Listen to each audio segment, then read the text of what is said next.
21 kunsill lokali madwar Malta u Għawdex qegħdin igawdu minn fond ta' 250,000 euro sabiex isiru proġetti kulturali matul din is-sena.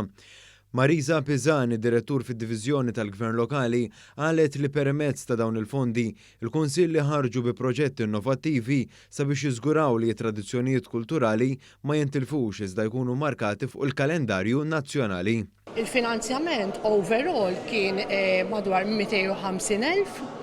Hemm attivitajiet varji li permezz tagħhom il-kultura fil-lokal tingħata promozzjoni u anke nissalvagwardjaw dawk it-tradizzjonijiet li forsi matul iż-żmien qegħdin jintilfu. Dan il-fond li hu finanzjat fl-intjier tiegħu mid-Diviżjoni tal-Gvern Lokali se jiżgura li jolli l-livell ta' dak li l-istess kunsilli lokali se jkunu jistgħu jorganizzaw. Fil-fatt fost id-diversi attivitajiet li gawdew minn dawn il-fondi għal din is-sena hemm Birkirkara Sajf, Festa Fjuri fl-Iklin, il-Mixela ta' ħames ix-xirka fil-Fgura u Pjazza Mużika fil-Ħamrun. Fl-istess waqt sal-aħħar ta' din is-sena mistennija jkomplu jiġu organizzati diversi attivitajiet oħra. Dawn jinkludu Miniature Malta fl-Isla, illum tweldinna Salvatur fin-Nadur u Betlem f'Ajnsielem.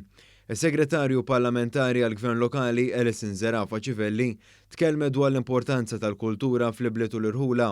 Qalet li l-attivitajiet bħal dawn ikomplu jkabru l-interess tat-turiżmu lokali filwaqt li jattiraw turiżmu minn barra l-pajjiż.